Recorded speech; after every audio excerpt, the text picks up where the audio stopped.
मुसलमानों हौसलों को बुलंद रखो। ये दुनिया खत्म होने वाली है, मगर याद रखो दुनिया याद रखेगी अब्दुल्ला इब्न जुबैर को, दुनिया याद रखेगी सुबह क़यामत तक इमाम हुसैन को, दुनिया याद रखेगी हजरत ज़ैनब को, वक्त के यजीदों को, वक्त के अबू जहलों को दुनिया सफ़े हस्ती से मिटा देगी। तुम पुरउम्मीद हो कि इंशाअल्लाह ताला हक कामयाब होगा। तो मुसलमानों तारीख का मुताला करो। मैं इसलिए कह रहा हूं कि तुम अपने हौसलों को बुलंद रखो। मैं आपको याद दिलाना चाह रहा हूं कि तुम जानते नौजवानों, अस्मा बिन्त अबू बकर कौन थी? अस्मा बिन्त अबू बकर कौन थी? अस्मा बिन्त अबू बकर हजरत सिद्दीक अकबर की साहबजादी थी। जब गारे सूर में रसूलुल्लाह सल्लल्लाहु अलैहि वसल्लम सिद्दीक अकबर के साथ थे, तो हजरत अस्मा बिन्त अबू बकर घर से खाना पकाकर उतनी ऊंची पहाड़ी पर रोज जाकर खाना देती थी। तो रसूलुल्लाह सल्लल्लाहु अलैहि वसल्लम ने उनको कहा, उनको लक़ब दिया कि ये ज़ातो ना तो खान है। वो अस्मा बिन्त अबू बकर, जब अबू जहल को मालूम हुआ कि मोहम्मद सल्लल्लाहु अलैहि वसल्लम जा चुके हैं, तो अस्मा बिन्त अबू बकर के घर को आकर उसने पूछा, बताओ अस्मा, कहां है तुम्हारा बाप और कहां है मोहम्मद सल्लल्लाहु अलैहि वसल्लम? तो हजरत अस्मा ने कहा कि अगर मैं झूठ बोलूंगी तो शरीयत बीच में आ जाती है, अगर मैं सच बोलूंगी तो वफा खत्म हो जाएगी। तो हजरत अस्मा बिन्त अबू बकर ने कहा कि सुन अबू जहल, सुनो वक्त के अबू जहल सुनो। हजरत अस्मा ने कहा कि मैं जानती हूं मगर तुझे नहीं बताऊंगी। तो अबू जहल ने मक्के के बीच चौराहे पर हजरत अस्मा बिन्त अबू बकर को मुंह पर तमाचा रसीद किया।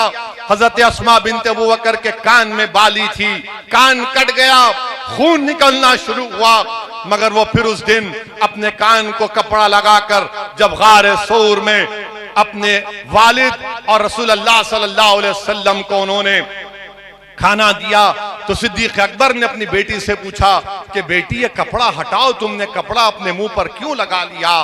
तो हजरत अस्मा ने कुछ नहीं कहा। जब वालिद ने सार किया तो उन्हें कहा कि अब्बा जान, अबू जहल घर को आया था और पूछा कि बताओ मोहम्मद सल्लल्लाहु अलैहि वसल्लम कहां हैं? तो उसने मक्के के भरे चौराहे पर मुझे तमाचा रसीद किया और मेरा कान कट गया। तो आप अंदाजा लगाइए, सिद्दीक अकबर की आंख में आंसू आ गए। अल्लाह के रसूल सल्लल्लाहु अलैहि वसल्लम ने अपने हाथ अल्लाह की बारगाह में उठाकर दुआ की कि अल्लाह, मैं सिद्दीक अकबर से राजी हूं, इसके खानदान से राजी हूं, तू भी राजी हो जा सिद्दीक अकबर से। तो मुसलमानों तारीख का मुताला करो। मैं इसलिए कह रहा हूं कि तुम अपने हौसलों को बुलंद रखो। यही सिद्दीक अकबर की बेटी हजरत अस्मा बिन्त अबू बकर, उनके बेटे अब्दुल्ला इब्न जुबैर, जो इमाम हुसैन की शहादत के बाद इमाम हुसैन के परचम को उठाया, तो जब हज्जाज मक्के पर हमला करने आया तो उन्हें अपनी माँ जो 100 साल की हो गई थी अस्मा बिन्त अबू बकर से कहा कि अम्मा जान, अब मैं जा रहा हूं हज्जाज से मुकाबला करने के लिए, मगर लोग कहते हैं हज्जाज बड़ा जालिम है, वो लोगों की चमड़ी उतार देता है। तो उस गयूर मां ने कहा कि सुनो अब्दुल्ला, जब बकरी को काटा जाता है या बकरे को काटा जाता है तो काटते वक्त तकलीफ होती, उसके बाद कुछ नहीं होता। फिर मां ने अपने बेटे से पूछा क्या तुम हक पर हो?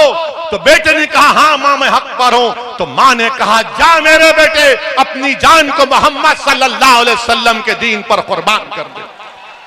और जब वो शहीद हो गए तो हज्जाज ने अब्दुल्ला इब्न जुबैर की लाश को मक्के में लगा दिया। तो अब्दुल्ला इब्न उमर जब लाश के पास से गए तो कहा कि 14 दिन से लाश लटकी हुई है मगर इससे खुशबू आ रही है। तो किसी ने पुकार कर कहा कि जब अब्दुल्ला इब्न जुबैर पैदा हुए थे तो मोहम्मद सल्लल्लाहु अलैहि वसल्लम ने अपनी ज़बान मुबारक से खजूर को चबाकर पहली ग़िज़ा अगर अब्दुल्ला इब्न जुबैर के जिस्म में डाली तो रसूलुल्लाह सल्लल्लाहु अलैहि वसल्लम ने अपना लाहब दहन से चबा हुआ खजूर डाला। तो लोगों ने कहा कि जिसके जिस्म में मोहम्मद सल्लल्लाहु अलैहि वसल्लम का लाहब दहन चला गया उसके जिस्म से कभी बदबू नहीं आ सकती। तो मुसलमानों हौसलों को बुलंद रखो। ये दुनिया खत्म होने वाली है मगर याद रखो दुनिया याद रखेगी अब्दुल्ला इब्न जुबैर को, दुनिया याद रखेगी सुबह क़यामत तक इमाम हुसैन को, दुनिया याद रखेगी हजरत ज़ैनब को, वक्त के यजीदों को, वक्त के अबू जहलों को दुनिया सफ़े हस्ती से मिटा देगी।